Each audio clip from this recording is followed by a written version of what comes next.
வணக்கம். இது உங்களின் கதைச்சரம் சேனல். இன்று நாம் காணவிருப்பது கல்கி அவர்களின் சிவகாமியின் சபதம். அதிகாரம் 19. இருளில் ஒரு குரல்.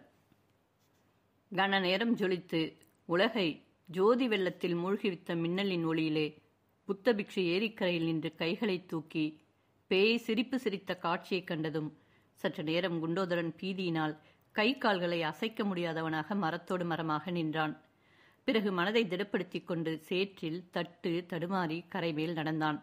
கரையை பிளந்து கொண்டு தண்ணீர் ஓடிய இடத்தை நோக்கி உத்தேசமாக அவன் நடந்த பொழுது மறுபடியும் கண்ணை பறிக்கும் மின்னல் ஒன்று மின்னியது. அதன் ஒளியில் வெட்டப்பட்டிருந்த கால்வாய் முன்னால் பார்த்ததை காட்டிலும் அகன்றிருப்பதையும் தண்ணீர் முன்னைவிட வேகமாக கரையை பிளந்து கொண்டு போவதையும் பார்த்தான். புத்த பிக்ஷு நின்ற இடத்தில் அவரை காணவில்லை. ஆனால் மண்வெட்டி மட்டும் கிடந்த இடத்திலேயே கிடந்தது. உடனே குண்டோதரனுடைய மனதில் சிறிது தைரியம் உண்டாயிற்று. கால்வாயை ஒரே தாண்டாக தாண்டி அப்பால் குதித்தான். அக்கறையில் கிடந்த மண்வெட்டியை கையினால் தடவி எடுத்துக்கொண்டு அவசரமாக மண்ணை சரித்து வாய்க்காலில் தள்ளத் தொடங்கினான். அப்படி தள்ளிக் கொண்டிருக்கும் பொழுதே, ஆஹா, இது வீண் பிரயத்தனம் போலிருக்கிறதே என்ற எண்ணம் அவன் மனதில் தோன்றியது. அதே சமயத்தில் அவன் கழுத்தண்டை ஏதோ ஸ்பரிச உணர்ச்சி ஏற்படவே சட்டென்று மண்வெட்டியை கீழே போட்டுவிட்டு நிமிர்ந்தான். அவன் எதிரே கும்மிருட்டில் ஆஜானுபாகுவான ஒரு கரிய உருவம் நின்றது. அது புத்தபிக்ஷுவின் உருவம்தான் என்பதையும் அவர் தமது இரும்பு கைகளால் தன்னுடைய கழுத்தை பிடித்து நெரிக்க முயல்கிறார் என்பதையும் ஒரு கணத்தில் தெரிந்து கொண்டான். குண்டோதரனுடைய வஜ்ர கைகள் புத்தபிக்ஷுவின் கைமணிக்கட்டுகளை பிடித்து கொண்டன. மறுகணத்தில் குண்டோதரனுடைய தலைக்கு மேலே நாகநந்தி பிக்ஷுவின் பேய்ச்சிரிப்பு மீண்டும் ஒலித்தது. இடையிடையே வானத்தை கிழித்து கொண்டு தோன்றி மறைந்த மின்னல் வெளிச்சத்தினால் இன்னும் கன்னம் கரியதாக தோன்றிய காரிருளில் விளிம்பு வரை தண்ணீர் ததும்பி அலைமோதிக் கொண்டிருந்த ஏரிக்கரையில் கணத்துக்கு கணம் அகன்று வந்த உடைப்புக்கு அருகில் குள்ள உருவமுடைய குண்டோதரனுக்கும் நெடிதுயர்ந்து நின்ற புத்த பிக்ஷுக்கும் இடையே பிடிவாதமான மல்யுத்தம் ஆரம்பமாயிற்று. அந்த விசித்திரமான துவந்த யுத்தம் கால்நாழிகை நேரம் நடந்திருக்கலாம். அப்போது கரையில் மோதிய ஏரி அலைகளின் ஓ என்ற சத்தம், கரையை பிளந்து கொண்டு அப்பால் விழுந்த பிரவாகத்தின் ஹோ என்ற சத்தம், வர வர வலுத்துக் கொண்டிருந்த சோ என்ற மழை சத்தம், விற்றென்று அடித்த புயற்காற்றின் மரங்கள் பிசாசுகளைப் போடு ஆடிய மர்மச்சத்தமாகிய இந்த நானாவித பேரொளிகளையும் அடக்கிக் கொண்டு குண்டோதரா என்ற கம்பீரமான குரல் கேட்டது. துவந்துவ யுத்தம் செய்த இருவரும் ஒரு கணம் ஸ்தம்பித்து நின்றார்கள். ஆனால் அவர்களுடைய கைப்பிடி மட்டும் நழுவவில்லை. அது யாருடைய குரல் என்று குண்டோதரன் சிந்தித்தான். அசோகபுரத்தில் இருந்து வரும்பொழுது தனக்கு பின்னாலும் குதிரையடி சத்தம் கேட்டது அவனுக்கு நினைவுக்கு வந்தது. குண்டோதரா, சண்டையை நிறுத்து, உடைப்பை அடைக்க முயலாதே, வீண் வேலை, ஓடிப்போய் ஆயனரையும் சிவகாமியையும் காப்பாற்று. நான் சொல்வது காதில் விழுகிறதா? அந்த குரல் தன் எஜமானரின் குரல் என்று குண்டோதரன் அறிந்து கொண்டான். விழுந்தது பிரபு, ஆங்கை என்று கூவினான்.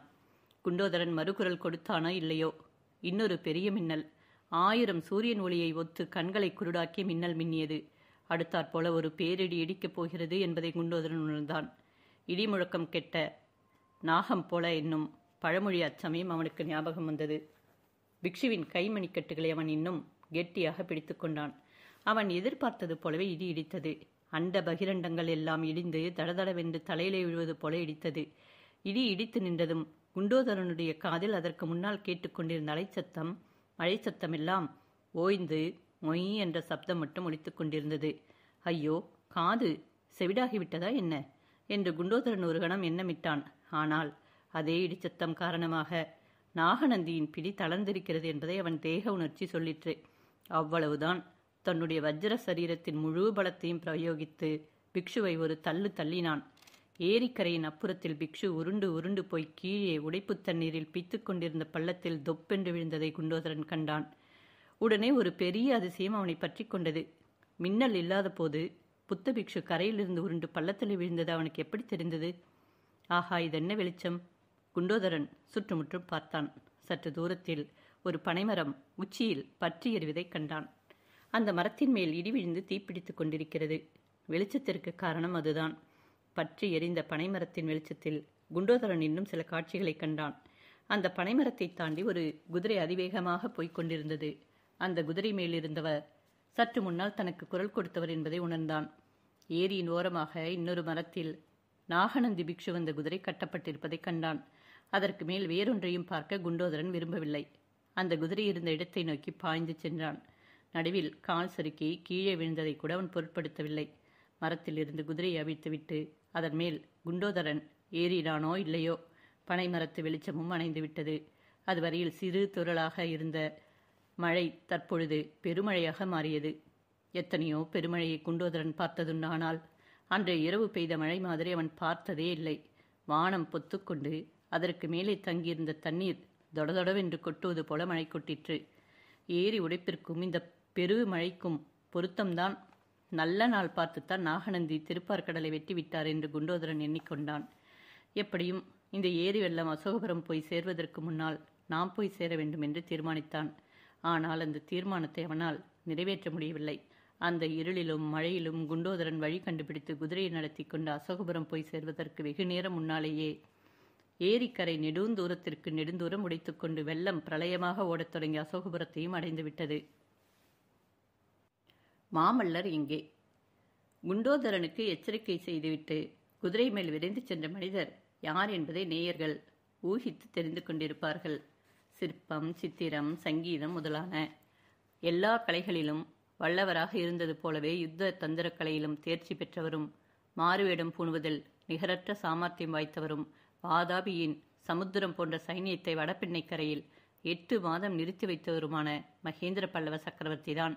காஞ்சி கோட்டையிலிருந்து வடதிசையை நோக்கி கிளம்பியது முதல் மகேந்திர பல்லவர் கையாண்ட யுத்த தந்திரங்கள் இதைப் போல பல சரித்திரங்கள் எழுதுவதற்கு போதுமானவையாகும். நாகநந்தி என்னும் புத்த பிக்ஷுவின் வேஷம் பூண்டிருந்தவர் புலிகேசியின் அந்தரங்க நம்பிக்கைக்கு பாத்திரமான ஒற்றர் என்று அவர் ஊகித்திருந்தார். அதை பரஞ்சுதி கொண்டு போன ஓலையிலிருந்து உறுதிப்படுத்தி கொண்டார். நாகநந்தியின் கையெழுத்தையும் லட்சணையையும் மேற்படி ஓலையிலிருந்து தெரிந்து கொண்டது அவருக்கு பலவிதங்களிலும் உபயோகமாக இருந்தது. அந்த உபயோகங்களில் ஒன்றுதான் பல்லவ ராஜ்யத்தின் எல்லைப்புறத்தில் காத்திருந்த கங்க நாட்டு துர்விநீதனை அவசரமாக காஞ்சி மாநகரை நோக்கி முன்னேற செய்தது. புலிகேசியின் மாபெரும் சைனியத்திற்கு பின்வாங்கி காஞ்சி கோட்டைக்கு திரும்பி வந்து கொண்டிருந்த மகேந்திர பல்லவர் தாம் கோட்டைக்குள் புகுந்து கொள்வதற்கு முன்னால் ஒரு பெரும் வெற்றியடைந்து பல்லவ வீரர்களுக்கு, பல்லவ சாம்ராஜ்யத்திற்கும் மக்களுக்கும் உற்சாகம் ஊட்ட வேண்டும் என்று தீர்மானித்தார். போருக்கு துடிதுடித்துக் கொண்டிருந்த குமார சக்கரவர்த்தியின் ஆத்திரத்திற்கு ஒரு போக்கு காட்டவும் இந்த சந்தர்ப்பத்தை சக்கரவர்த்தி பயன்படுத்தி கொள்ள விரும்பினார். எனவே நாகநந்தி எழுதியது போல துர்விநீதனுக்கு உடனே காஞ்சியை நோக்கி முன்னேறும்படி ஓலை எழுதி அனுப்பினார். அதை பார்த்துவிட்டே துர்விநீதன் தன் சிறிய சைனியத்துடன் காஞ்சியை நோக்கி விரைந்து வந்தான். குண்டோதரன் கொடுத்த ஓலையை படித்ததும் நாகநந்திக்கு ஏற்பட்ட அளவில்லாத வியப்பையும் நேயர்கள் கவனித்திருப்பார்கள். அவருடைய ஓலையின்படி முன்னேறி வருவதாக துர்விநீதன் அதில் எழுதியிருந்தபடியால் தாம் அத்தகைய ஓலை ஒன்றும் அனுப்பவில்லை, இதில் ஏதோ சூழ்ச்சி நடந்திருக்கிறது என்று தீர்மானித்துக் கொண்டு நாகநந்தி குண்டோதரன் கொண்டு வந்த குதிரையில் ஏறிச் சென்று புள்ளலூர் போர்க்களத்தை அடைந்தார். அதற்குள்ளாக கங்க நாட்டு சைனியம் தோல்வியடைந்து சேனா வீரர்கள் சிதறி ஓட ஆரம்பித்து விட்டார்கள். அந்த நிலைமையிலும் துர்விநீதனுடைய உயிரை காப்பாற்றுவது ஒன்றுதான் தாம் செய்யக்கூடியது என்பதை உணர்ந்த நாகநந்தி அவனை தம்முடன் அழைத்து கொண்டு தெற்கு திசையை நோக்கி விரைந்து ஓடினார். இந்த புள்ளலூர் யுத்தத்தில் மாமல்லரையும் பரஞ்சோதியையுமே முழுவதும் நம்பி மகேந்திர பல்லவர் விட்டுவிடவில்லை. பொறுக்கி எடுத்த 1000 குதிரை வீரர்களுடன் புள்ளலூர் போர்க்களத்துக்கு வந்து சேர்ந்தார். எதிர்பாராத இடத்தில் எதிர்பாராத சமயத்தில் வந்து தாக்கியபடியால் கங்கர் படை பீதியடைந்து ஓடலாயிற்று. புதிதாக வந்த குதிரைப்படை தலைவன் வஜ்ரபாகுவை மாமல்லர் சந்தித்த பொழுது அந்த வீரன்தான் தம் தந்தை என்று அறிந்தார். அதனால் அவருடைய ஆத்திரம் அதிகமாயிற்று. இந்த ஒரு போரிலாவது தம்மை முழுதும் நம்பி விட்டுவிடக்கூடாதா என்று தந்தையிடம் சண்டை பிடித்த பிறகு சிதறி ஓடும் கங்கர் படையை துரத்திச் சென்று நிர்மூலமாக்க அனுமதி கேட்டார். ஒரு நிபந்தனையுடன் சக்கரவர்த்தி அதற்கு அனுமதி கொடுத்தார். அந்த நிபந்தனை என்னவென்றால், தென்பெண்ணை நதி வரையில் எதிரிகளை துரத்திச் செல்லலாம், நதியை கடந்து அப்பால் போகக்கூடாது என்பதுதான். எதிரிகளை துரத்திச் செல்லும்படி மாமல்லரை தென் திசைக்கு அனுப்பிவிட்டு மகேந்திரர் திரும்பி போய்விடவில்லை என்பதை சென்ற அத்தியாயத்தில் பார்த்தோம். நாகநந்தியின் கொடூர சூழ்ச்சிகளை எதிர்ப்பதற்கு கள்ளம் கபடமற்ற இளம் பிள்ளையான மாமல்லரையே நம்பி விட்டுவிட முடியுமா? குண்டோதரனுக்கு எச்சரிக்கை செய்துவிட்டு கிளம்பிய மகேந்திர பல்லவர் இருட்டையும் புயலையும் பெரும் மழையையும் பொருட்படுத்தாமல் தென்கிழக்கு திசை நோக்கி சென்றார். உதயமாவதற்கு ஒரு ஜாமம் இருக்கும் பொழுது தென்பெண்ணை நதிக்கரையை அடைந்தார். அப்பொழுது மழையின் வேகம் குறைந்து வானத்தில் மேகங்கள் கலைந்து நட்சத்திரங்கள் கூட தெரிந்தன. அந்த லேசான வெளிச்சத்தில் நதியும் நதிக்கரையும் அப்போது அளித்த காட்சியை வர்ணிப்பது இயலாத காரியம். நதியின் இரு கரையையும் தொட்டுக்கொண்டு ஹோ என்ற இரைச்சலுடன் தொங்கும் நிறையுமாக பிரவாகம் போய்கொண்டிருந்தது. நேற்று அல்லது முந்தைய தினமாக இருந்தால் அத்தகைய பெரும் பிரவாகம் கூட சற்று தூரத்திலிருந்து பார்வைக்கு தெரிந்திராது. அடர்ந்த தோப்புகளினால் அது மறைக்கப்பட்டிருக்கும். ஆனால் இப்பொழுது நதிக்கரையில் நெருங்கி வளர்ந்திருந்த அவ்வளவு விருட்சங்களும் முறிந்து விழுந்து கிடந்தன. மகேந்திரர் நதிக்கரையை நெருங்கியதும் முறிந்து விழுந்து கிடந்த மரங்களுக்கு மத்தியிலிருந்து குதிரை ஒன்று வெளியே வந்தது. அதன் மேலே இருந்தவன் சத்ருக்னன். பிரபு, இன்றிரவு நான் பட்ட கவலை என்றைக்கும் பட்டதில்லை. தங்களை தனியே அனுப்பி என்னுடைய அறிவினத்தை நினைத்து நினைத்து வருத்தப்பட்டு கொண்டிருந்தேன். இந்த புயலிலும் மழையிலும் தாங்கள் எப்படி வழி கண்டுபிடித்து வந்து சேர்ந்தீர்கள் என்றான் சத்ருக்னன். நானும் எத்தனையோ இரவுகளை பார்த்திருக்கிறேன் சத்ருக்னா. ஆனால் இன்றைய இரவை போன்ற பயங்கரத்தை கண்டதில்லை. போகட்டும், நீ இங்கே காத்திருப்பதில் பயனுண்டா என்று மகேந்திர பல்லவர் கேட்டார். ஆம் பிரபு, இங்கேதான் அவர்கள் நதியை கடந்து சென்றார்கள் என்றான் சத்ருக்னன். துர்விநீதன் இருந்தானா? பார்த்தாயா? வெகு சமீபத்தில் நின்று பார்த்தேன். துர்விநீதன் யானை மீது இருந்தான். மற்றவர்கள் 7-8 படகுகளில் சென்றார்கள். அப்போது புயல் ஆரம்பிக்கவில்லை. கிட்டத்தட்ட அவர்கள் அக்கறையை அடைந்த போதுதான் காற்று ஆரம்பித்தது. கரை ஓரம் போய்விட்டபடியால் தடுமாறி கரையேறிவிட்டார்கள். அப்போது நதியில் பிரவாகமும் இவ்வளவு இல்லை. நீ சொன்ன இடத்துக்குத்தான் அவர்கள் போயிருக்க வேண்டும். பின்னால் படகு ஒன்றும் விட்டுவிட்டு போகவில்லையா? ஒரு படகை விட்டு போனார்கள். அதை நீங்களும் நானும் எடுத்துக்கொண்டு போய் பிக்ஷுவை திண்டாட செய்யலாம் என்று நினைத்தேன். ஆனால் புயல் நம்மையும் திண்டாட விட்டு படகை அடித்து கொண்டு போய்விட்டது. நல்லதாக போயிற்று சத்ருக்னா. துர்விநீதனை தொடர இப்பொழுது அவகாசம் இல்லை. அதைவிட முக்கியமான வேலை இருக்கிறது. மாமல்லனும் பரஞ்சோதியும் எங்கே இறங்கி இருக்கிறார்கள் என்று தெரிந்து கொண்டாயல்லவா? இந்த நதிக்கரையில்தான், கிழக்கே அரைக்காத தூரத்தில் இருக்கிறார்கள். இந்த பெரும் புயலில் அவர்கள் என்ன பாடுபட்டார்களோ தெரியவில்லை. உடனே அவர்கள் இருக்குமிடம் போக வேண்டும். பொழுது விடுவதற்குள் அவர்கள் தென்பெண்ணையை கடந்து விட வேண்டும். உன் குதிரையின் உடம்பில் சக்தி இன்னும் இருக்கிறதா சத்ருக்னா? என் குதிரை ரொம்பவும் தளர்ந்து விட்டது. என் குதிரை இன்னும் போகும் பிரபு. இதன் மேல் ஏறிப்போங்கள். நான் இங்கேயே இருக்கிறேன். இல்லை, 2 பேரும் தான் போக வேண்டும். பிக்ஷு இங்கு வந்தால்? பிக்ஷு இங்கு வரமாட்டார் சத்ருக்னா. நிச்சயமாக இன்னும் சில நாளைக்கு வரமாட்டார். ஏன் பிரபு? உன் சீடன் குண்டோதரன் அவரை தூக்கி திருப்பார்கடல் உடைப்பில் போட்டுவிட்டான். என்ன? அதோ அந்த சத்தம் உன் காதில் விழுகிறதா சத்ருக்னா? சத்ருக்னன் உற்று கேட்டுவிட்டு, ஆம் பிரபு, சமுத்திர கோஷம் மாதிரி இருக்கிறது. மறுபடியும் மழையா என்றான். மழை சத்தம் அப்படி இராது. திருப்பார்கடல் உடைத்து கொண்டு விட்டது. நாளை பொழுது போவதற்குள் வராக நதியிலிருந்து தென்பெண்ணை வரையில் ஒரே பிரளயம்தான். ஐயையோ, மாமல்லர் என்று அலறினான் சத்ருக்னன். வா போகலாம். மாமல்லனையும் பரஞ்சோதியும் எச்சரித்து காப்பாற்றலாம் என்றார் மகேந்திரர். சுவாமி, குண்டோதரன் திருப்பார்கடல் உடைப்பை அடைக்க முயற்சி செய்தான். அது முடியாத காரியம். ஓடிப்போய் ஆயனரையும் சிவகாமியையும் காப்பாற்று என்று எச்சரிக்கை செய்துவிட்டு வந்தேன். என்ன செய்தானோ? ஆஹா, அவர்கள் வேறு அகப்பட்டு கொண்டார்களா? இன்றைக்கு உண்மையிலே மிக பயங்கரமான இரவுதான் என்று சத்ருக்னன் கூறி குதிரையை போகும்படி முடுக்கினான். இது பயங்கரமான இரவானாலும் ஒரு பயன் கிடைத்தது சத்ருக்னா. புலிகேசியை வெல்வதற்கு இன்னொரு ஆயுதத்தை கண்டுபிடித்தேன் என்றார் சக்கரவர்த்தி. பிரபு, தாங்கள் உண்மையிலேயே விசித்திர சித்தர்தான் என்று சத்ருக்னன் வியப்புடன் கூறினான். 2 குதிரைகளும் நதிக்கரையோரமாக கிழக்கு திசையை நோக்கி சென்றன. வழியெல்லாம் முறிந்து கிடந்த மரங்களை தாண்டி போவதில் அவர்களுக்கு எவ்வளவோ சிரமம் ஏற்பட்டது. எனினும் பொழுது புலரும் சமயத்தில் அவர்கள் பல்லவ சைனியத்தின் பாசறையை வந்தடைந்தார்கள். அல்லோல கல்லோலப்பட்டு கிடந்த அந்த பாசறையில் நுழைந்ததும் பல்லவ வீரர்களுக்கெல்லாம் வந்திருப்பவர் மகேந்திர சக்கரவர்த்தி என்பது தெரிந்துவிடவே பலமான ஜெயகோஷம் எழுந்தது. மகேந்திரர் தளபதி பரஞ்சோதியை பார்த்தவுடனே அவருக்கு பேச இடம் கொடாமல், தளபதி உடனே புறப்பட வேண்டும். இன்னும் 1 நாழிகைக்குள் தென்பெண்ணை கடந்து அக்கறை போக வேண்டும். நீந்த தெரிந்தவர்கள் நீந்தட்டும். நீந்த தெரியாதவர்கள் மரம் மட்டை எதையாவது பிடித்து கொள்ளட்டும். குதிரைகள் யானைகள் எல்லாவற்றையும் ஆற்றில் அடித்து விடுங்கள். ஆயுதங்கள் சாமக்கிரியைகள் எது போனாலும் போகட்டும். மனிதர்கள் பிழைத்தால் போதும் என்றார். இந்த விசித்திரமான கட்டளை கேட்டு திகைத்து நின்ற பரஞ்சோதியை பார்த்து, காரணம் தெரிய வேண்டுமா? திருப்பார்கடல் உடைத்து கொண்டு விட்டது. அதோ வினாடிக்கு வினாடி அதிகமாகும் கோஷத்தை கேளும். இன்னும் 1 ஜாமத்திற்குள்ளே வெள்ளம் இங்கே வந்துவிடும் என்றார். பரஞ்சோதியின் முகத்தில் அப்பொழுது சொல்ல முடியாத பீதி தோன்றியது. பிரபு என்று மேலே பேச முடியாமல் அவர் தயங்கி நிற்பதைக் கண்டு, என்ன விசேஷம் தளபதி? மாமல்லன் எங்கே என்று சக்கரவர்த்தி கேட்டார். நேற்று இருட்டிய பிறகு அசோகபுரத்திற்கு புறப்பட்டு போனார் பிரபு. அங்கே என்று மேலும் சொல்வதற்கு பரஞ்சோதி தயங்கினார். தெரிந்து கொண்டேன் தளபதி. அசோகபுரத்திலே ஆயனர் இருக்கிறார். அந்த சிற்ப சக்கரவர்த்தி பார்ப்பதற்காக குமார சக்கரவர்த்தி புறப்பட்டு போனார். நல்லது. மாமல்லனை காப்பாற்றும் பொறுப்பு இனி நமக்கில்லை. அது ஏகாம்பரநாதனுடைய பொறுப்பு. இங்குள்ள மற்ற போர் வீரர்களை நாம் காப்பாற்ற முயல்வோம் என்றார் மகேந்திரர். மாமல்லரை பற்றிய அனாவசியமான கவலை நமது வாசகர்களையும் பிடிக்காமல் இருக்கும் பொருட்டு அச்சமயம் அவர் எங்கே இருந்தார் என்பதை சொல்லிவிட விரும்புகிறோம். கிழக்கு வெளுத்து பொழுது புலரத் தொடங்கியிருந்த அந்த நேரத்தில் அசோகபுரத்து புத்த விகாரத்தின் அருகில் மாமல்லர் ஏறியிருந்த குதிரையானது பெருகி வந்த எதிர்வெள்ளத்திலே நீந்தி திணறிக் கொண்டிருந்தது. விகாரத்தின் மேல் தளத்திலே ஆயனரும் சிவகாமியின் அத்தையும் நின்று ஆவலுடன் கவலையுடனும் அவருடைய வருகையை நோக்கிக் கொண்டிருந்தனர். ரதியும் சுகபிரம்ம ரிஷியும் கூட அங்கே காணப்பட்டனர். அதே சமயத்தில் நீர் சூழ்ந்த புத்த விகாரத்தின் ஓரமாக பானை தெப்பத்தில் குண்டோதரன் வந்து கொண்டிருந்தான். வீதியிலும் மற்றும் சுற்றுப்புறமெங்கும் வெள்ளம் சுழித்து கும்மாளமிட்டு அதிவேகமாக ஓடிக்கொண்டிருக்கின்றது. கணத்திற்கு கணம் பெருகிக் கொண்டும் இருந்தது. சுகரிஷியின் வரவேற்பு. அதிசயமான பயங்கர சம்பவங்கள் நிகழ்ந்த நள்ளிரவில் அன்று இரவில் அசோகபுரத்து பாழடைந்த புத்த விகாரத்தில் என்ன நடந்தது என்று இப்பொழுது பார்ப்போம்.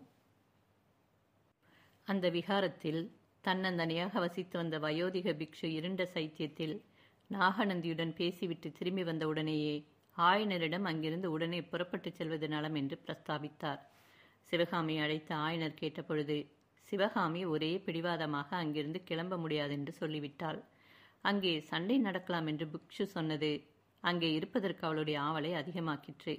அப்படி நடக்கும் சண்டையை கண்ணாலே பார்க்க வேண்டும் என்று விசித்திரமான ஆசை அவள் உள்ளத்தில் உதித்தது. அந்த ஆசையின் மூல காரணம் மாமல்லர் போர்க்களத்தில் நிகழ்த்தும் வீர செயல்களை பார்க்க வேண்டும் என்பதுதான். அவளுடைய கற்பனை கண்ணின் முன்னால் போர்க்கள காட்சிகள் தென்படலாயின. நாலாபுறமும் சூழ்ந்து வரும் எதிரிகளுக்கு மத்தியில் மாமல்லர் தன்னந்தனியாக நின்று வாளை சுழற்றி எதிரிகளின் தலைகளை வெட்டி வீழ்த்துவது போல அவள் கற்பனை செய்து கொள்வாள். மறுகணம் அந்த கற்பனை காட்சியின் கோரத்தை காணச் சிகையாமல் மனதை விட்டு அக்காட்சியை அகற்றிவிட முயல்வாள்.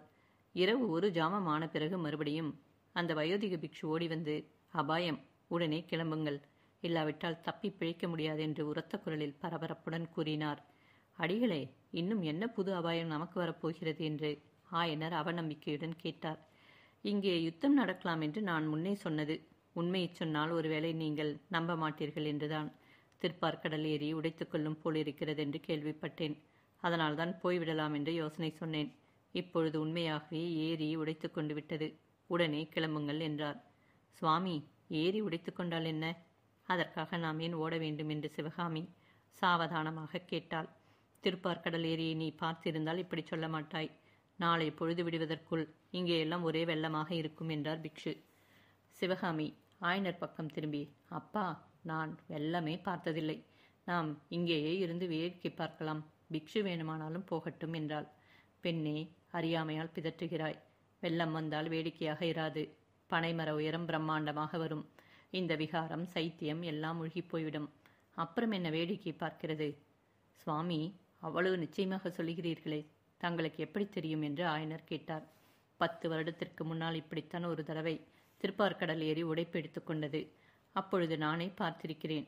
இந்த பள்ளத்தாக்கில் ஆயிரக்கணக்கான ஜனங்கள் செத்துப்போனார்கள். மீதி இருந்தவர்கள் இங்கே குடியிருப்பது அபாயம் என்று வேறு மேட்டுப்பாங்கான இடங்களுக்கு குடிபோய்விட்டார்கள். அந்த வெள்ளத்திற்கு பிறகுதான் இந்த அசோகபுரம் இப்படி பாழடைந்து கிடக்கிறது. இதையெல்லாம் கேட்டபோது ஆயனருக்கும் சிவகாமிக்கும் மனக்கலக்கம் உண்டாயிற்று. ஆயினும் இரவில் கிளம்ப அவர்கள் மனம் இசையவில்லை. அதோடு அப்பொழுது பெருங்காற்றும் மழையும் ஆரம்பித்திருந்தன. சிவகாமி திடீரென்று நினைத்துக்கொண்டு, அப்பா, குண்டோதரன் சாயங்காலம் வந்தான், மறுபடியும் மாயமாக மறைந்து விட்டானே, இந்த காற்றிலும் மழையிலும் எங்கே அகப்பட்டு கொண்டானோ தெரியவில்லையே என்று கவலையுடன் கூறினாள். அவனுடைய நடவடிக்கை இப்பொழுது விசித்திரமாக தான் இருக்கிறது என்றார் ஆயனர். அதோ கேளுங்கள் சத்தத்தை என்றார் பிக்ஷு. ஆம், அதுவரையில் கேளாத ஒரு புதுவிதமான சத்தம் அப்பொழுது லேசாக கேட்டது. ஆயனருக்கும் சிவகாமிக்கும் மனக்கலக்கம் அதிகமாயிற்று. சிவகாமி, அது என்ன சத்தம் என்றால், ஏரி உடைத்து கொண்டு விட்டது. நாளை பொழுது விடுவதற்குள் இங்கே ஒரே வெள்ளமாக இருக்கும் என்றார் பிக்ஷு. தெருவெல்லாம் தண்ணீர் ஓடுமோ? இந்த விகாரத்துக்குள்ளே கூட ஜலம் வந்து விடுமோ என்றாள் சிவகாமி. விகாரத்துக்குள்ளே மட்டுமில்லை, விகாரத்திற்கு மேலேயும் கூட வந்துவிடும் என்றார் பிக்ஷு. சுவாமி, இப்பொழுது என்ன யோசனை சொல்கிறீர்கள் என்று ஆயனர் கவலையுடன் கேட்டார். இப்பொழுது நான் என்ன யோசனை சொல்வது? சாயங்காலமே போய்விடலாம் என்று சொன்னேன். நீங்கள் கேட்கவில்லை. பக்கத்தில் உள்ள கிராமத்திற்கு போய் ஒரு பானை தெப்பம் கொண்டு வருகிறேன். அதுவரையில் நீங்கள் இங்கேயே இருங்கள். இன்றிரவு நாம் தப்பி பிழைத்தால் புத்த பகவானுடைய கருணைதான். ஆஹா, நாகநந்தடிகள் எப்பேற்பட்ட பொறுப்பை என்னிடம் ஒப்புவித்துவிட்டு போய்விட்டார். இவ்விதம் கூறிவிட்டு அந்த வயோதிக புத்த பிக்ஷு நள்ளிரவில் புயலிலும் மழையிலும் விகாரத்திலிருந்து வெளியில் சென்றார். புத்த பிக்ஷு வெளியில் போய் சற்று நேரத்திற்கெல்லாம் அவர் கூறியபடி உடைப்பு வெள்ளம் அசோகபுரத்தை அடைந்து விட்டது. முதலில் கொஞ்சமாகத்தான் வந்தது. அப்புறம் மளமளவென்று பெருக ஆரம்பித்து விட்டது. விகாரத்து கதவுகளின் இடுக்கு வழியாக தண்ணீர் உள்ளே வரத் தொடங்கியது. சிறிது நேரத்திற்கெல்லாம் கதவுகளை பிளந்து தள்ளிக்கொண்டு குபுகுபுவென்று பாய ஆரம்பித்தது. வெள்ளம் பெருகத் தொடங்கியதும் ஆயனர் முதலியோர் முதலில் விகாரத்தின் வெளிவாசல் திண்ணையில் வந்து நின்றார்கள். ஆனால் மழை, புயல், மின்னல் அசாத்தியமாக இருந்தபடியால் அங்கே நிற்க முடியவில்லை. பிறகு உள்ளே சென்றார்கள். உள்ளே தண்ணீர் புகுந்ததும் மேடைகளில் ஏறி உட்கார்ந்து கொண்டார்கள். மேடைகளிலும் தண்ணீர் வந்ததும் மேல் தளத்திற்கு போகும் மச்சுப்படிகளில் ஏறி உட்கார்ந்து கொண்டார்கள். அப்படியும் அவர்களை விடாமல் தண்ணீர் மேலே மேலே வந்து கொண்டிருந்தது. அப்பா, என் அசட்டுத்தனத்தினால் உங்களை இந்த கதிக்கு ஆளாக்கினேன் என்று சிவகாமி ஆயனரின் கழுத்தை கட்டி கொண்டு புலம்பினாள். ஐயோ, இந்த மானையும் கிளியையும் எதற்காக அழைத்து வந்தேன் என்று வருந்தி அவற்றை அன்புடன் தடவி கொடுத்தாள். மானும் கிளியும் ஏதோ பெரிய ஆபத்து வந்திருக்கிறது என்பதை உணர்ந்து சிவகாமியின் அருகில் வந்து ஒட்டி கொண்டு நின்றன. குழந்தாய், நீ என்ன செய்வாய்? இப்படி நாம் கூண்டோடு கைலாசம் போக வேண்டும் என்று விதி இருக்கும் பொழுது எப்படி தடுக்க முடியும்? அந்த நாகநந்தியின் பேச்சை கேட்டு இப்படி ஆயிற்று என்று ஆயனர் கூறி சிவகாமியின் முதுகில் அருமையுடன் தட்டி கொடுத்தார். நாகநந்தியின் மேல் ஒரு தவறுமில்லை. எல்லாம் மாமல்லரால் வந்தது அப்பா என்றாள் சிவகாமி. சிவகாமியின் உள்ளம் அன்றிரவு அடிக்கடி மாமல்லர் பால் சென்று கொண்டிருந்தது. வாசலில் நின்று தன்னை பார்த்தவர் ஒரு வார்த்தை கூட பேசாமல் போய்விட்டதை நினைத்தவளுக்கு ஆத்திரமாக வந்தது. அவர் நின்று பேசி தங்களையும் கூட அழைத்து போயிருந்தால் இப்படி நேர்ந்திராதல்லவா? எனவே இந்த வெள்ளத்தில் நாம் செத்து போவதே நல்லது. நம்மை இங்கே பார்த்துவிட்டு சென்ற மாமல்லருக்கு ஒரு நாள் இல்லாவிட்டால் ஒரு நாள் நாம் இங்கேயே வெள்ளத்தில் மூழ்கி செத்துப்போனது தெரியாமல் போகாது. அப்புறம் அவர் வாழ்நாளெல்லாம் இதை நினைத்து நினைத்து துக்கப்படுவார் அல்லவா? சற்று நின்று சிவகாமியுடன் பேசாமல் வந்துவிட்டோமே என்று வருத்தப்படுவார் அல்லவா? படட்டும் படட்டும். அவ்வளவு கல் நெஞ்சமுடைய மனிதருக்கு இதுவும் வேண்டும், இன்னமும் வேண்டும். அப்படி அவரை வருத்தப்படுவதற்காகத்தான் நாம் இங்கே வெள்ளத்தில் செத்துப்போவது நல்லதுதான்.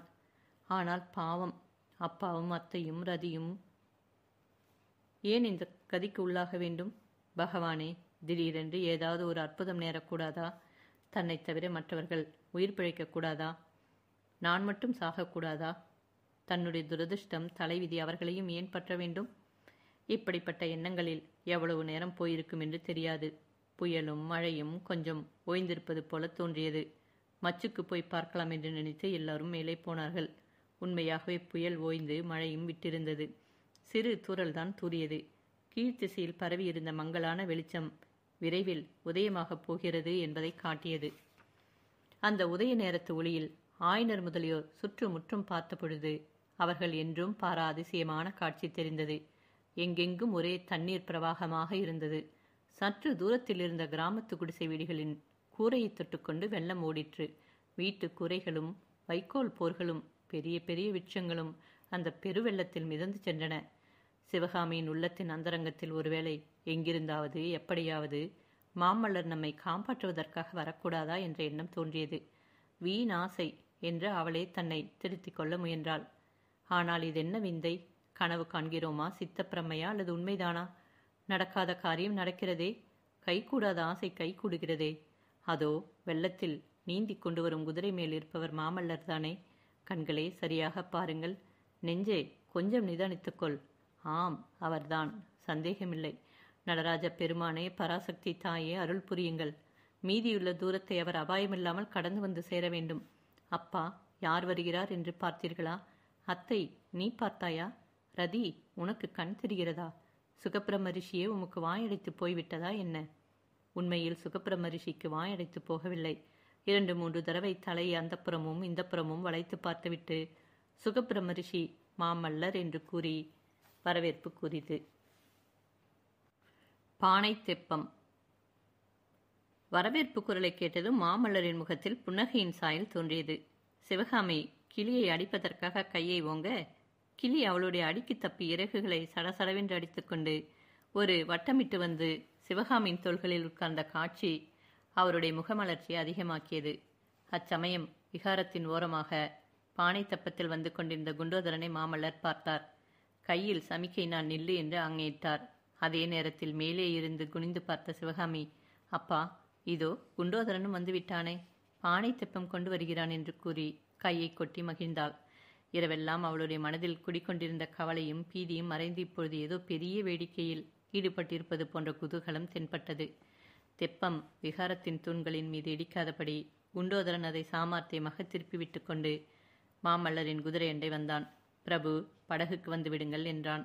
யாரப்பா, நீ எங்கேயோ பார்த்த மாதிரி இருக்கிறதே என்று மாமல்லர் கேட்டாள். சத்ருக்னனுடைய ஆள் சுவாமி என்று கூறி குண்டோதரன் தலைப்பில் முடித்து வைத்திருந்த லட்சணையை காட்டினான். இங்கே எப்படி வந்து சேர்ந்தாய்? என்னுடைய எஜமானர் உத்தரவின் பேரில் 8 மாதமாக இவர்களுடன் இருக்கிறேன் பிரபு என்றான் குண்டோதரன். தெப்பம் எப்படி கிடைத்தது? ஒரு வயோதிக புத்த பிக்ஷு தள்ளி கொண்டு வந்தார். அவரை வெள்ளத்தில் நான் தள்ளிவிட்டு இதை கொண்டு வந்தேன். பிக்ஷுவையா வெள்ளத்தில் தள்ளினாய்? அடப்பாவி, ஏன் அப்படிப்பட்ட காரியத்தை செய்தாய்? தெப்பத்தில் அவருக்கு இடம் காணாதென்றுதான் தங்களையும் சேர்த்து கணக்கு பண்ணி பிக்ஷுவுக்கு இடம் காணாதென்று பிடித்து தள்ளினேன். நான் வருவேன் என்று எப்படி தெரியும்? அது கூட தெரியாவிட்டால் மகேந்திர பல்லவரின் ஒற்றற்படையில் இருக்க முடியுமா பிரபு? மாமல்லர் குதிரையை முதுகிலிருந்து தாவி பானை தெப்பத்திற்கு வெகுலாகவுமாக ஏறிக்கொண்டார். பிறகு குதிரையின் முகத்தை 2 தடவை தடவி கொடுத்து அருமை ததும்பிய குரலில், தனஞ்சயா, எங்காவது ஓடி தப்பி பிழைக்கப்பார், கடவுள் உன்னை காப்பாற்றுவார் என்று கூறினார். உடனே தனஞ்சயன் என்னும் அந்த குதிரை வெள்ளத்தில் வேகமாக நீந்திக்கொண்டு மரங்கள் இருவரிசையாக தண்ணீருக்கு மேலே தலை நீட்டிக் கொண்டிருந்த சாலையை நோக்கி சென்றது. குண்டோதரனும் மாமல்லரும் பானை தெப்பத்தை பத்திரமாக செலுத்திக் கொண்டு விகாரத்தண்டை சென்றார்கள். மேல் மச்சில் இருந்தவர்களை தெப்பத்தில் இறக்குவதற்கு வெகு பிரயாசையாக போய்விட்டது. முக்கியமாக சிவகாமியின் அதிக தொந்தரவு கொடுத்தாள். சற்று முன்னால் வெள்ளத்திலே சாவதற்கு துணிந்திருந்தவளுக்கு இப்போது உயிரின் மேலே அளவில்லாத ஆசையும் வெள்ளத்தைக் கண்டு பெரும் பயமும் உண்டாகியிருந்தன. யார் முதலில் தெப்பத்தில் இறங்குவது என்பதிலேயே தகராறு ஏற்பட்டது. ரதியை முதலில் இறக்க பார்த்தார்கள். அது ஒரே பிடிவாதமாக பிடித்து இறங்குவதற்கு மறுத்தது. ஆயனர் ரொம்பவும் வற்புறுத்தி சொன்னதின் பேரில் சிவகாமி இறங்க சம்மதித்தாள். மேலே இருந்து ஆயனரும் அத்தையும் பிடித்து இறக்க, கீழே தெப்பத்திலிருந்து மாமல்லர் கைகளில் அவளை தாங்கி இறக்கிவிட்டார். இறங்கியதும் தெப்பம் ஆடிய பொழுது சிவகாமி ரொம்பவும் பயந்து அலறினாள். மாமல்லர் அவளை கெட்டியாக பிடித்து கொண்டு உட்கார வைத்து தைரியம் சொன்னார். பிறகு அத்தையும் ஆயனரும் இறங்கிய பொழுது தெப்பம் ஆடியதனாலும் சிவகாமிக்கு பயம் ஏற்பட்டது. சுகர் மேலே வட்டமிட்டு கொண்டு இருந்தவர் எல்லோரும் தெப்பத்தில் இறங்கியதும் தாமும் வந்து ஒரு மூலையில் உட்கார்ந்து அண்ணாந்து பார்த்து ரதி ரதி என்று கூவினார். அப்பொழுது தெப்பம் கொஞ்சம் நகரவே, ஐயோ, ரதியை விட்டுவிட்டு போகிறோமே என்று சிவகாமியும் சேர்ந்து அலறினாள். ரதி மேலே இருந்து ஒரே தாவாக தாவி தெப்பத்தில் குதித்தது. அதனுடைய முன்னங்கால் ஒன்று தெப்பத்துக்கு அப்பால் தண்ணீருக்குள் இறங்கிவிடவே மறுபடியும் சிவகாமி ஐயையோ என்று கூச்சலிட்டாள். எல்லோரும் உட்கார்ந்து எல்லாம் ஒழுங்கான பிறகு குண்டோதரன், பிரபு, சற்றே படகை நிறுத்தி வையுங்கள், இதோ வந்து விடுகிறேன் என்று சொல்லிவிட்டு தெப்பத்திலிருந்து குதித்து நீந்திக்கொண்டு விகாரத்துக்குள்ளே போனான். குண்டோதரனுக்கு ஆபத்து வந்துவிடப் போகிறதே என்ற கவலை சிவகாமியை பிடித்தது. அவன் திரும்பி வருவதற்குள் நேரமாக அவளுடைய ஆர்ப்பாட்டமும் அதிகமாயிற்று. கடைசியாக குண்டோதரன் மேல் மச்சின் வழியாக எட்டி பார்த்து, இதோ வந்துவிட்டேன் என்றான். அவன் கையிலே ஒரு மூட்டை இருந்தது. மூட்டையை முதலில் கொடுத்துவிட்டு குண்டோதரனும் தெப்பத்தில் இறங்கியதும், மூட்டையில் என்ன என்று ஆயனர் கேட்டார். அத்தை மூட்டையை தொட்டு பார்த்துவிட்டு அவள் என்று தெரிவித்தாள். இந்த ஆபத்தான சமயத்தில் கூட குண்டோதரன் வயிற்றுப்பாட்டை மறக்கவில்லை என்று சொல்லி சிவகாமி சிரித்தாள். உங்களுக்குத்தான் என் விஷயம் தெரியுமே அம்மா, நான் எது பொறுத்தாலும் பொறுப்பேன், பசி மட்டும் பொறுக்க மாட்டேன் என்றான் குண்டோதரன். நல்ல முன்யோசனைக்காரன் என்றார் மாமல்லர். சமய சஞ்சீவி என்றால் நம் குண்டோதரன் தான். பிக்ஷு அவள் வைத்திருந்தது உனக்கு எப்படி அப்பா தெரிந்தது? இப்படி குண்டோதரனை எல்லோரும் பாராட்டிய பிறகு தெப்பத்தில் ஒரு முனையில் குண்டோதரனும் இன்னொரு முனையில் மாமல்லருமாக உட்கார்ந்து தெப்பத்தை செலுத்தினார்கள். விரைவாக ஓடிய வெள்ளத்தில் பானை தெப்பம் இலகுவாக மிதந்து சென்றது. ஆனால் வழியில் தென்பட்ட மரங்களில் மோதாமலும் வெள்ளத்தில் வந்த கட்டைகளை தாக்காமலும் தெப்பத்தை மிக ஜாக்கிரதையாக விட வேண்டியிருந்தது. வானத்தில் மேகங்கள் இன்னும் குமுறிக்கொண்டிருந்தன. காற்றின் வேகம் குறைந்து போயிருந்தது என்றாலும் லேசாக அடித்த காற்று உடம்பில் சில்லென்று பட்டது. அவ்வப்பொழுது நீர்த்துளிகள் கிளம்பி சுரீரென்று மேலே விழுந்தன. சற்று நேரத்திற்கெல்லாம் சிவகாமியின் பயம் பறந்துவிட்டது. குதூகலமாக சிரிக்கவும் விளையாடவும் ஆரம்பித்து விட்டாள். இப்படியே தெப்பத்தில் எத்தனை நாள் போய்கொண்டிருப்போம் என்று அவள் மாமல்லரை பார்த்து கேட்டாள். ஏன், கஷ்டமாக இருக்கிறதா என்றார் மாமல்லர். இல்லை இல்லை, இந்த தெப்போற்சவம் முடிந்துவிடப் போகிறதே என்றுதான் கவலையாக இருக்கிறது என்றாள் சிவகாமி. முடியக்கூடாதா? ஆமாம், இப்படியே முடிவில்லாமல் என்றைக்கும் வெள்ளத்தில் மிதந்து போய்கொண்டிருந்தால் என்ன? ஒருவேளை நீ நினைத்தபடி நடந்தாலும் நடக்கலாம். இந்த வெள்ளம் நேரே சமுத்திரத்தில் போய்த்தான் சேரும். தெப்பமும் சமுத்திரத்திற்கு போய்விட்டால் முடிவே இல்லாமல் மிதந்து கொண்டிருக்கலாம் அல்லவா? ஒன்று மட்டும் சந்தேகமாக இருக்கிறது. என்ன சந்தேகம் சிவகாமி? இதெல்லாம் கனவா உண்மையா என்றுதான். கனவு என்பதாக ஏன் உனக்கு தோன்றுகிறது? இம்மாதிரி தெப்பத்தில் ஏறி முடிவில்லாத வெள்ளத்தில் மிதந்து செல்வதாக அடிக்கடி நான் கனவு காண்பதுண்டு. அதனாலே தான் இதுவும் ஒருவேளை கனவோ என்று சந்தேகப்படுகிறேன். இந்த மாதிரி சம்பவம் ஒரு நாள் நேரிடக்கூடும் என்று நான் எப்போதும் எண்ணியது கிடையாது. ஆகையால் எனக்கு இது கனவோ என்று சந்தேகமாக இருக்கிறது. ஆனால் என்னுடைய கனவிற்கும் இப்பொழுது நடப்பதற்கும் ஒரு வித்தியாசம் உண்டு. கனவில் நான் காணும் படகிலே நானும் இன்னும் ஒரே ஒருவரும் தான் இருப்போம். இந்த படகிலே பலர் இருக்கிறோம். அந்த ஒருவர் யார்? சொல்ல மாட்டேன். பொழுது சாயும் சமயத்தில் கொஞ்சம் தூரத்தில் பூமியும் பாறைகளும் மரங்களும் அடங்கிய காட்சி காணப்பட்டது. எப்பொழுதும் முடிவில்லாமல் தெப்பத்தில் போய்க் கொண்டிருக்க ஆசைப்பட்ட சிவகாமிக்கு கூட அந்த காட்சி ஆனந்தத்தை அளித்தது. ஒவ்வொருவரும் தம் தம் மகிழ்ச்சியையும் திருப்தியையும் பலவிதமாக தெரிவித்தார்கள். குண்டோதரனுடைய முகத்தில் மட்டும் மலர்ச்சி காணப்படவில்லை. குண்டோதரா, இது என்ன இடம் தெரியுமா? இங்கே நாம் இறங்க வேண்டியதுதானே என்றார் மாமல்லர். ஆம் பிரபு, இறங்க வேண்டியதுதான். ஆனால் தீவின் ஓரமாக வெள்ளத்தின் வேகம் கடுமை என்று தோன்றுகிறது. பாறைகள் வேறு இருக்கின்றன என்றான் குண்டோதரன். தெப்பத்தை அவர்கள் அத்தீவை நோக்கி செலுத்த வேண்டிய அவசியம் ஏற்படவில்லை. தானாகவே வெள்ளத்தின் இழுப்பில் அகப்பட்டு தெப்பம் தீவை நோக்கி சென்றது. தீவை நெருங்க நெருங்க அதன் வேகம் அதிகமாயிற்று. கரையோரமாக நின்ற சிறு சிறு பாறைகள் தெப்பத்தில் இருந்தவர்களின் கண்களுக்கு பிரம்மாண்ட மலைகளாக தோன்றின. பாறைகளின் மீது மோதாமல் தெப்பத்தை தீவின் ஓரமாக செலுத்துவதற்கு குண்டோதரனும் மாமல்லரும் தங்களாலான மட்டும் முயற்சி செய்தார்கள். ஆனால் தெப்பம் நேரே பாறையில் மோதுவதற்கே போவது போல அதிவேகமாக போயிற்று. தெப்பத்தில் இருந்தவர்கள் செத்தோம் என்று தீர்மானித்தார்கள். சுகப்பிரம ரிஷி அலறிக்கொண்டு பறந்து போய் பாறையில் உட்கார்ந்து கவலையுடன் பார்த்தது. தெப்பம் பாறையில் மோதிற்று. பானைகள் சடசடவென்று உடைப்பட்டன. மூங்கில்கள் நரநரவென்று முறிந்தன. தெப்பம் ஒரு சுற்று சுற்றிவிட்டு தபதபவென்று தண்ணீரில் மூழ்கிற்று. மாமல்லர் ஊகம். பாறையிலே தெப்பம் மோதப்போன சமயத்தில் சிவகாமி சத்தமிட்டு கொண்டு படகில் எழுந்து நிற்க முயன்றாள். அடுத்த கணத்தில் அவள் தூக்கி தண்ணீரில் எறியப்பட்டாள். கண் முன்னால் 1000 மின்னலின் ஒளி போல பிரகாசமாக இருந்தது. அப்புறம் ஒரே இருள்மயமாக இருந்தது. காதில் மொய் என்ற சத்தம் ஒலித்து கொண்டிருந்தது. வெகு நேரமாக தோன்றிய உணர்ச்சியற்ற நிலைக்கு பிற்பாடு ஏதோ உணர்ச்சி உண்டாவது போல இருந்தது. கால் விரல்களிலே மணல் தட்டுப்படுவது போல தோன்றியது. பானை தெப்பத்தில் ஏறி வந்தது. தெப்பம் பாறையிலே மோதப்போனது முதலிய விவரங்கள் ஒரு கணத்தில் ஞாபகத்துக்கு வந்தன. உடனே தான் தண்ணீருக்குள்ளே மூழ்கி இருப்பதும் மூச்சு விடுவதற்கு கஷ்டப்படுவதும் உணர்வில் தோன்றியது. ஆஹா, மாமல்லரும் மூழ்கியிருப்பார் அல்லவா? 2 பேரும் சேர்ந்துதானே வெள்ளத்திலே மூழ்கினோம். ஒருவர் கையை ஒருவர் பிடித்து கொண்டு செத்து போகக்கூடாதா என்ற எண்ணம் மின்னல் போல உதித்தது. அதே கணத்தில் ஒரு கரம் அவளுடைய கரத்துடன் தட்டுப்பட்டது. மறுகணத்தில் அந்த கரம் அவளுடைய கையை பற்றியது. அது மாமல்லரின் உறுதியான கரம்தான், சந்தேகமில்லை. நமது கடைசி மனோரதம் உண்மையிலேயே நிறைவேறப் போகிறதா? சண்டையும் சூழ்ச்சியும் வஞ்சகமும் கொடுமையும் நிறைந்த இந்த உலகை விட்டு நீங்கி சொர்க்கலோகத்தில் புகும் பொழுது நானும் மாமல்லரும் கைகோற்று கொண்டு போகப் போகிறோமா? இதென்ன, கால் நன்றாக ஊன்றுகிறதே. இதோ கூழாங்கற்கள் காலில் தட்டுப்படுகின்றனவே. இதோ திடீரென்று வெளிச்சம். தண்ணீர் வர வர கீழிறங்கி கழுத்து மட்டுக்கும் வந்து மார்பு மட்டுக்கும் வந்து பிறகு இடுப்பு மட்டுக்கும் வந்துவிட்டது. ஆனால் பிரவாகத்தின் வேகம் மட்டும் குறையவில்லை. ஆதலால் சிவகாமியை உருட்டி தள்ள பார்த்தது. அதோடு மூக்கிலிருந்தும் வாயிலிருந்தும் தண்ணீர் கொட்டியபடியால் சிறிது நேரம் மிக்க வேதனையாக இருந்தது. இவ்வளவு அவஸ்தைகளுக்கிடையிலும் தன் கரத்தை மாமல்லர் கெட்டியாக பிடித்து கொண்டு நிற்பதை தன்னைப் போலவே ஆயனர், குண்டோதரன், அத்தை எல்லோரும் வெள்ளத்தின் வேகத்தினால் தடுமாறிக் கொண்டிருப்பதையும் சிவகாமி கண்டாள்.